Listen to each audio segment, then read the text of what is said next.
Hello. Hello. हाँ जी। साहेब भगत जी। सब साहिब जी। भगत जी मैं भरत मीणा बोल रहा हूँ जो टोंक से। जी बोलिए। साहब मैं नाम दीक्षा लेना चाहता हूँ लेकिन कुछ कन्फ्यूज है बताइए। इसमें। मैंने आपकी एक कल पोस्ट रात को सुनी है, वो जो आप बता रहे थे जी। ये किस किस चीजों का पालन करना है, ये कंफर्म हो जाए एक बार कंफर्म। पहले भगत जी, पहले ये कन्फर्म कर लो कि आपने मतलब इनके आश्रमों में जाके नाम दीक्षा लेनी है या फिर संकल्प लेके और अपना जब तक गुरुजी नहीं आ जाते तब तक अपनी भक्ति करनी है। मैं यही सोच रहा हूँ, मतलब खुद ये सोचता हूँ कि गुरु जी से ही नाम दीक्षा लें। सत्संग कितने दिन हो गए सुनते हुए? मैं मोबाइल में सत्संग 2 साल से सुन रहा हूँ। ज्ञान समझ में आ गया? ज्ञान तो लगभग समझ में आ गया, लेकिन कल रात को जो आपकी मैंने ये पढ़ी थी ना, ये सुनी थी ना पोस्ट। हाँ तो वो तो सत्य है भगत जी, क्योंकि आप जब गहराई में जाओगे कि भाई गुरुजी जेल में क्यों बैठे हैं तो रीज़न आपके सामने यही निकल के आएगा। दूसरा कोई रीज़न नहीं है गुरुजी के जेल जाने का। तो गुरु जी फिर परमात्मा इन कुत्तों को सजा क्यों नहीं दे रहे? परमात्मा नहीं देता भगत जी। राम किसी को मारे नहीं, मारे तो हत्यारा राम, अपने आप ही मर जाएंगे कर कर खोटे काम। परमात्मा सजा देने नहीं आता, यहाँ पे ज्ञान देने आता है। सजा तो फिर उनके कर्मों के अनुसार मिलती है। सजा देने के लिए तो काल भगवान है ना यहाँ पे, उसका नौकर। बाद में सजा देगा। बिल्कुल बिल्कुल। भाई प्रधानमंत्री की कोई रैली निकल रही है, प्रधानमंत्री को अगर कोई पत्थर मार दे तो भगत जी प्रधानमंत्री उसके पीछे नहीं दौड़ता है, फिर वो पुलिस वाले करते हैं उसको। बिल्कुल। तो परमात्मा किसी को सजा नहीं देता भगत जी, और जो सजा दे उसका नाम परमात्मा नहीं है। परमात्मा तो दया का सागर है, वो तो दयालु भगत जी, वो तो माफ़ ही करता है। फिर अपने अपने कर्मों के हिसाब से फिर यहाँ पे 84 लाख योनियाँ गधे कुत्ते सुअर फिर भोगते रहो फिर यहाँ। बिल्कुल बिल्कुल। तो मैं क्या करूँ, कैसे करूँ, मेरे को कुछ तो बताओ। देखो भगत जी, पहली बात तो यह है, ज्ञान अगर अच्छे से समझ में आ गया तो ठीक है, नहीं तो और ज्ञान अच्छे से सुनो। जब तक सुनते रहोगे तब तक भी परमात्मा साथ में रहेगा। ऐसा सही नहीं है। है, ऐसा नहीं है कि देखो परमात्मा धरती पे ही अंतर्यामी है, कोई हनुमान जी नहीं है जो घंटा बजाएंगे तब सुनाई देगा इसको, तब पता चलेगा कि भाई मेरे मेरी कौन कौन सी आत्मा सत्संग सुन रही है और भाई किसको क्या जरूरत है। ये अंतर्यामी है। अंतर्यामी उसी को कहते हैं जो हमारे मन में आने से पहले उस बात को जान जाए।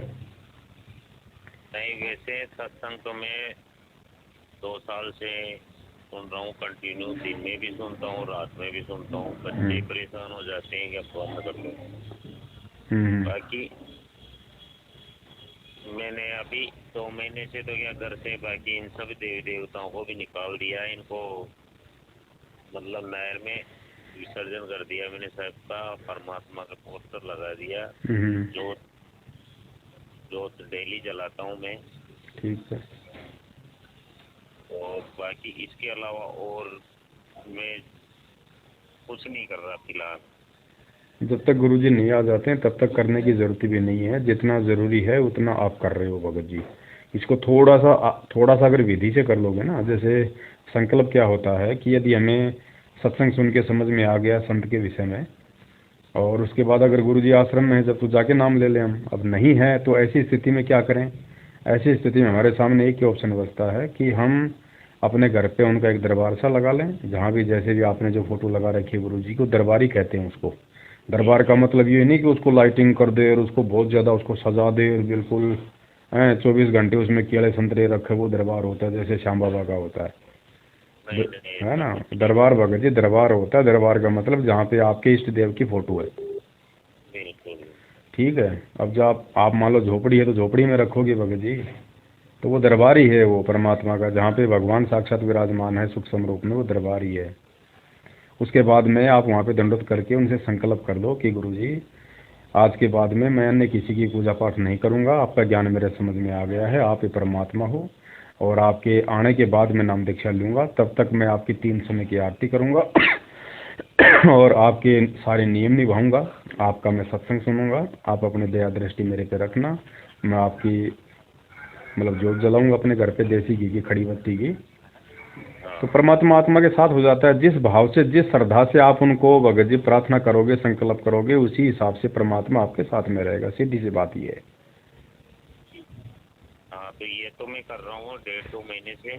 तो बस, तो और ज़रूरत है ही नहीं किसी चीज़ की भगत जी। अगर आप मर्यादा में रहोगे, ये खाना पीना छोड़ दोगे फालतू का, बीड़ी सिगरेट गुटखा खन्नी मांस मूस वगैरह, ठीक है, तो परमात्मा साथ में रहेगा। और जब उनके सत्संग सुनेंगे और उनके आने का या अगर हम इंतज़ार करेंगे तो भगत जी परमात्मा बाड़ी बाकर नहीं होने देगा। सही है भगत जी। मेरे क्या, हम 4 भाई हैं, मैं अलग अलग रहता हूँ, बाकी 3 भाई क्या वो एक साथ रहते हैं। उन्होंने एक गवर्नमेंट सर्वेंट भी है, उनके पास अच्छा मतलब अच्छा उनका जुगाड़। मैं प्राइवेट जॉब करता हूँ मोबाइल टावरों में, मेरे पास मकान नहीं था। अच्छा। तो मैं क्या, कोई 2 भगत जी थे उधर, मिस्त्री की दुकान थी, मैं गाड़ी ठीक करवा रहा था, तो उनसे क्या रहते रहते मेरे पता नहीं क्या हुआ, तो मतलब मैं अपने आप को परमात्मा के पूर्ण कर दिया मैंने। मेरे पास पैसा भी नहीं था, लेकिन क्या पता क्या बैठा कि यार मकान बनाए। और मैंने कारीगर बुला के परमात्मा के नाम से पत्थर रख के करवा दिया, तो मेरा मकान कंप्लीट हो गया। 20 से 22 लाख रुपए लगा दिए। ये मेरे को पता नहीं चल रहा है कि यार कहाँ से पैसा आया था, हालांकि कर्जा भी है, लेकिन हो गया मेरा काम। मालिक ने हिम्मत दी भगत परमात्मा ने। अब बाकी तो सब विरोध कर रहे हैं। गांव में भी वो पंडित है जो गांव का मंदिर देता, वो भी काफी विरोध कर रहा है मेरा कि तूने ये क्या लगा दिया इसका, लेकिन मैं उनसे नहीं डरता हूँ। क्या लगा दिया ना, तो मेरे समझ में आएगा वो करूँगा भक्ति। इनों का कोई जबरदस्ती है क्या? हाँ वही तो है ना, रिश्तेदार सभी पता नहीं। वो तो देखो भगत जी, काल का लोक है। जब आप सत्य भक्ति करोगे तो थोड़े बहुत दिन तो आपका विरोध होगा ही होगा यहाँ तो। बाकी परमात्मा मेरे दिमाग में इच्छा है, अब मेरे तो यही है। एक मेरी आदत ये नहीं छूट रही, मैं परमात्मा से कई बार अर्जी भी कर रहा हूँ, लेकिन फिर भी मैं बीड़ी पी लेता हूँ। अब ये मेरे साथ पता नहीं क्या हो रहा। बाकी तो मैं दिमाग में परमात्मा इतना बैठ गई, मैं रोने तक लग जाता हूँ, लेकिन ये काल का कौन सा जाल है जो ये नहीं जा रहा मेरे से। वही बात है भगत जी, कहीं ना कहीं हमारे अंदर मतलब जो है वो कमी रह जाती है कहीं ना कहीं। उस कमी को पूरा करने के लिए परमात्मा ने हमारे को सत्संग दिए हैं। आप सुनते रहो सत्संग भगत जी, जब भी आपको समय लगे। और भगत जी मन है, मन को देखो रोकना पड़ेगा परमात्मा के ज्ञान से, दूसरा कोई तरीका नहीं है इसको रोकने का। तो कोशिश करो, क्योंकि देखो आप जल्दबाजी में नाम ले लोगे, फिर आपको अगर बीड़ी की कभी आदत हो गई, आपने पी ली, तो फिर ज़्यादा नुकसान हो सकता है भगत जी। क्योंकि बच्चा स्कूल नहीं गया तब तक तो ठीक है, चाहे वो कोई भी गलती कर दे। स्कूल जाने के बाद अगर वो गलती करेगा तो फिर उसको मार पड़ती है। तो संकल्प दीक्षा का मतलब ये है कि पहले हम अपने आप को साफ सुथरा कर लें, परमात्मा से प्रार्थना करके। जिस दिन हमें लगे कि भाई बिल्कुल अब बिल्कुल एकदम ओके है, तब तक परमात्मा आ जाएंगे। कोई जेल में थोड़ी ना बैठे रहेंगे। और भगत जी कल जो आपका मैंने सत्संग ये सुना, तो मेरे को ये लगा कि शायद परमात्मा जानबूझकर ही जेल। भगत जी भगवान है तो भगवान अगर है वास्तव में, कोई अगर उनको भगवान मानता है तो भगवान को दूसरा जेल में कोई बैठा कैसे देगा भगत जी? अगर भगवान भी अगर बंद के रह रहा है तो फिर वो भगवान कहाँ हुआ? मर्जी से बाहर आएंगे, मर्जी से गए हैं, मर्जी से आएंगे। इन्होंने संगत को भी साफ करना है और दुनिया को भी दिखाना है। नहीं तो भगत जी दुनिया ऐसे कैसे उनको परमात्मा मानेगी? नहीं मानेगी। आज जेल में बैठे हैं वो, जेल वाले तो नहीं मानते, दिन में कोई 20 बात बोल देते होंगे उनको वहाँ पे, वो तो एक मुजरिम समझते हैं, कैदी समझते हैं। जब तक परमात्मा वाला काम करके नहीं दिखाएगा उस समय आने पे, तब तक दुनिया उनको परमात्मा नहीं मानेगी भगत जी। ऐसे 1000 साल तक कलयुग में सतयुग नहीं आएगा। तो ये खेल है परमात्मा की भगत जी। संगत में जो गंदगी जो जमा हो गई थी ना, जो आगे चल के परमात्मा के मार्ग में जो रोड़ा अटकाने वाली थी, उसको भी परमात्मा ने साफ करना है। जगत को भी परमात्मा ने समय आने पे दिखाना है कि भगवान कौन होता है। तो खेल है परमात्मा के। जब जल्दबाजी मत करो, ज्ञान को आधार बनाओ। बाकी भगत जी देखो, ये नामदान केंद्र इन्होंने राशन के तरह जगह जगह खोल रखे हैं, अगर फंसना है तो जाके फंस जाओ भगत जी, कोई दिक्कत नहीं है। तो साहब यही तो मेरे को बुरा लग रहा है, ये मतलब कई लोग वहाँ जाते हैं, ये जो नेतागिरी वाले लोग जो शाम को बैठ के दारू पीते हैं, हुक्का सिगरेट पीते हैं, वो भी वहाँ व्यवस्था करवा रहे हैं। बोला हमने तो नाम, अब वो आश्रम नहीं है भगत जी, आश्रम नहीं है वो। जो चीज़ गुरु के आदेश से नहीं होगी वो भगत जी उस पर आशीर्वाद नहीं होता गुरु का। गुरु का तो एक ही आश्रम था बरवाड़ा, वो है भगत जी बंद, वो पुलिस की कस्टडी में है। बाकी इन्होंने अपने धार्मिक धंधे शुरू कर दिए भगत जी जगह जगह। ये बात सत्य है साहब, क्योंकि इनको विश्वास नहीं है कि गुरु जी जेल से बाहर आएंगे, क्योंकि ये परिवार वालों को विश्वास नहीं हो सकता भगत जी। 100 किलोमीटर दूर बैठा आदमी ज्ञान से भगवान मान लेगा, घर का जोगी जोगना बाहर का जोगी सिद्ध होता भगत जी, घर वाले नहीं मान सकते। तो घर वालों ने देख लिया भैया डबल उम्र कैद हो गई आजीवन, अब तो आ ही नहीं सकते, अब ये संगत हाथ से क्यों निकल जाए, इसके लिए इन्होंने अब सारा ले लिया गुरु जी का आदेश का। अब कौन जाके देख रहा है जेल में कि ये गुरु जी से आदेश ला रहे हैं, और गुरु जी क्यों आदेश देंगे? अरे गुरु जी यहाँ पे भक्ति करवाने आते हैं कि ये मिट्टी की ढूंढ बनवाने के लिए आते हैं यहाँ पे? ये नकली संतों के आश्रम किसके काम आएंगे? अगर तुम्हें पता है कि भगवान है और आने वाले समय में इसी का ज्ञान रहेगा पूरी दुनिया पे, तो नकली संतों के जो आश्रम बने पड़े हैं हजारों की संख्या में, ये किसके काम आएंगे? फिर तुम क्यों पैसा बर्बाद करवा रहे हो संगत का? सही है सर। और दूसरी बात, मालिक ने इतना अच्छा ज्ञान दे दिया, मर्यादा दे दी, ये सत्संग तो सबके घर पे हैं, सबके घर पे दरबार लगा हुआ है, संगत को गुमराह क्यों कर रहे हो? बैठ के उनको भक्ति क्यों नहीं करने देते उनको ज्ञान आधार से? ये तो फिर पाखंड शुरू हो जाएगा फिर कल को गुरु जी के जाने के बाद में, ये दुकानें बन गई, लोग आओ जाओ आओ जाओ, ये नाश कर देंगे। इन्होंने तो शुरू कर दिया ना भगत जी, काल को चुपचाप थोड़ी बैठेगा, काल तो पूरा दम लगाएगा। सबसे बड़ा दुश्मन परमात्मा का वो ही है, और वो खुद प्रकट होता नहीं, वो दूसरे के माध्यम से अपना काम करेगा। तो दूसरे कौन है? संगत जिन पे विश्वास करेगी उनके माध्यम से अपना काम करेगा वो। तो संगत विश्वास करती है गुरु जी के परिवार पे, गुरु जी का परिवार उनको भगवान मानता नहीं, तो काल तो ऐसे लोगों में प्रवेश करेगा ना जो गुरु को भगवान नहीं मानते, जिनकी मर्यादा खंडित है। काल ने कहा ही है ना कि जाओ जोग जीत भंडारा, कहा न माना। बिल्कुल वही हो रहा है सारा सब कुछ ही, अगर कोई समझ जाए तो। बाकी ये कोई भगत जी हजारों में से कोई एक आधी आत्मा इन चीज़ों को पकड़ पाएगी, नहीं तो सब यहाँ भेड़ चाल है काल का लोग है भगत जी। मालिक कहते हैं खोकापुर में काग मिले दिन दो रे, अरबों में कोई हंस हमारा हो रे। परमात्मा के तो कोई कोई होते हैं, कोई होते। बाकी भीड़ तो भगत जी, अरे सब 650 साल पहले 64 लाख में से एक भी पार नहीं हुआ, तो आज कैसे लाखों चले जाएंगे? बिल्कुल मेन बात तो ये है। अगर परमात्मा अगर एक जहाज भी ले जाए तो भी बहुत है। बाकी तो देखो बोलना पड़ता है, देखो भगत जी टीचर होता है, कमज़ोर से कमज़ोर बच्चे को भी ये कहेगा भाई तू पास हो जाएगा तो पढ़ाई कर।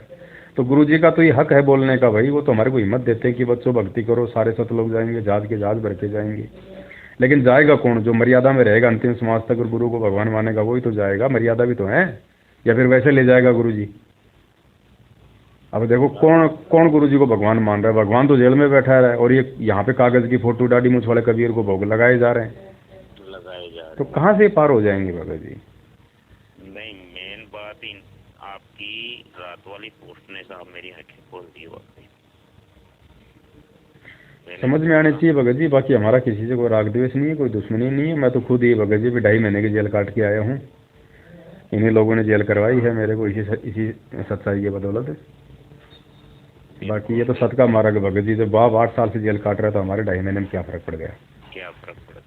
और फिर ये परीक्षा होती है भगत जी। परमात्मा बिल्कुल जैसे लोहार होता है, ठोक पींद के भगत जी कोई औजार बनाता है ना लोहे का, तो भाई भगत को अगर भगवान ने अगर अपने जैसा बनाना है तो भगत जी वो तो बिल्कुल चोट मारेगा। और वो लोहा क्या, जो लोहार चोट मारे जब वो आवाज़ कर दे, फिर वो लोहा क्या? फिर भाई वो औजार बना रहा है, उसकी कीमत बना रहा है। 1 किलो लोहा आता है 60 रुपये किलो, और 1 किलो लोहे की जब वो नकचूटी बना देता है ना, तो एक नकचूटी भगत जी मुश्किल से 20-20 ग्राम की होती है, वो 25-25 रुपये की बिकती है। आप रहने वाले कहाँ के हो भगत जी? मैं भगत जी वैसे तो झुंझुनू से हूँ, बाकी जयपुर में रहता हूँ। अच्छा, मैं क्या भगत जी यहाँ टावरों का काम करता हूँ, टेक्नीशियन। अच्छा अच्छा। तो मेरा क्या, मेरे को सैलरी तो मिलती है 8-10 हज़ार रुपये, और हमें क्या ये डीजल मिलता है। अच्छा। उसमें से हम बचाते हैं। तो कई बार ये सोचता हूँ कि यार अपन नाम भी ले लेंगे, तो जो हम बचाते हैं ये तो फिर परमात्मा के हम दोषी हो जाएंगे। गलत है भगत जी। देखो, अगर नाम ले चाहे मत ले, अगर ऐसा काम हम करते हैं तो दोषी तो बनता ही बनता आदमी भगत जी। सही बनता। अगर किसी ने नाम नहीं ले रखा और वो भी अगर कोई छल कपट करता है इस प्रकार से, दोषी तो वो भी है परमात्मा का। दोषी तो वो भी है। तो ये सारी चीज़ें छोड़नी पड़ेंगी। जब भगवान ने आपका घर बनवा दिया भगत जी, तो क्या परमात्मा आपको मतलब 2 टाइम की रोजी रोटी नहीं देगा क्या? देगा साहब, ये पता नहीं क्या दे दे, लेकिन देगा कब? जब उसके ऊपर आश्रित होंगे। अगर अगर डीजल पे आश्रित रहे तो नहीं देगा भगत जी। नहीं देगा। तो ठीक है, आज से पहले अनजाने में जो कर लिया सो कर लिया। हमने भी किया था, बहुत कुछ उल्टे सीधे काम किए थे भगत जी, सब करते हैं बिना ज्ञान के। लेकिन जब समझ में आ जाए तो उसके बाद तो संभल के चलना पड़ेगा। फिर संभाल के चलना। देखो, अनजाने में लाइट के हाथ लग जाए तो भगवान बचाता है, और जानबूझ के पकड़ेगा तो फिर नहीं बचाता परमात्मा। नहीं बचाता साहब। तो आप बिल्कुल उस चीज़ से दूर हो जाओ भगत जी, क्योंकि वो तो जहर है, जहर बताया परमात्मा ने। पूरी केद है जिस साहब, ये जेड़ है। मालिक ने कहा, जिस आदमी के घर में 2 नंबर का रिश्वत का पैसा आता है, उस आदमी ने अपने बच्चों को जहर देने की जरूरत नहीं है। वो रिश्वत का पैसा ही जहर का काम करेगा। वही काम करेगा। पैसा चला जाएगा और वो पाप रह जाएंगे। तो अभी तो हमने परमात्मा प्रसन्न करना भगत जी, धरती पे भगवान आया हुआ। ये काम करते हुए तो असंख्य युग बीत गए हमारे को। आज तक तो हम सेठ हुए नहीं। अग बताओ बोलिए। ये आज है मनुष्य, कल फिर गधा बन के घूम। बता रहा ना, असंख्य जन्म हो गए, आज तक तो सेठ बने नहीं। अब कैसे बन जाएंगे डीजल से? आज तो चलो हम डीजल चोरी कर रहे हैं थोड़ा थोड़ा। अरे कोई समय तो क्या पता हमारे डीजल के हमारे कुएं रहे होंगे, हमारी फैक्ट्रियां रही होंगी। कहाँ गए? सही है, रहे होंगे साहब। मालिक पे विश्वास करो भगत जी, परमात्मा साथ देगा, ऐसी बात नहीं। और फिर हमारे आधे खर्चे तो वैसे कम कर दिए परमात्मा ने, जब से हम ज्ञान सुनने लगे हैं। तो जो पहले खाया पिया करते थे, रिश्तेदारी में ब्याह शादी में पैसे उड़ाया करते थे, 90% तो वैसे भगवान ने हमारी बचत कर दी। हमें ठगी करने की जरूरत कहाँ पड़ गई?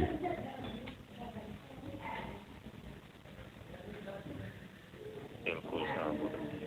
तो आप करते हैं, बाकी परमात्मा का आशीर्वाद रहेगा सब। रहेगा भगत जी, परमात्मा मान लिया तो रहेगा। तो परमात्मा ने भगत जी, जब दुनिया में इतने ठग चोर लुटेरे 2 नंबर के काम करने वाले राजनेता अधिकारी उनके मौज कर रखे, तो अपने भक्तों के नहीं करेगा क्या? करेगा करेगा सब करेगा। करेगा भगत जी, सब करेगा। मालिक विश्वास रखो, गुरु जी के आने का इंतजार करो भगत जी। जल्दबाजी मत कर देना भगत जी, नहीं तो रह जाओगे, देख लो। बिल्कुल रह जाएंगे। हाँ ठीक है भगत जी, जी सब सही। देखो, समय की धार का परमात्मा क्या करता है। कोई बात नहीं। वो एक संकल्प दीक्षा का वीडियो बना रखा हमने 3 घंटे को, आपने देखा था क्या? तो वो नहीं देखा साहब। चलो, आपका व्हाट्सएप चलती है इस नंबर पे? हाँ व्हाट्सएप भेजता हूँ मैं आपको इसी नंबर पे। भेजो। सत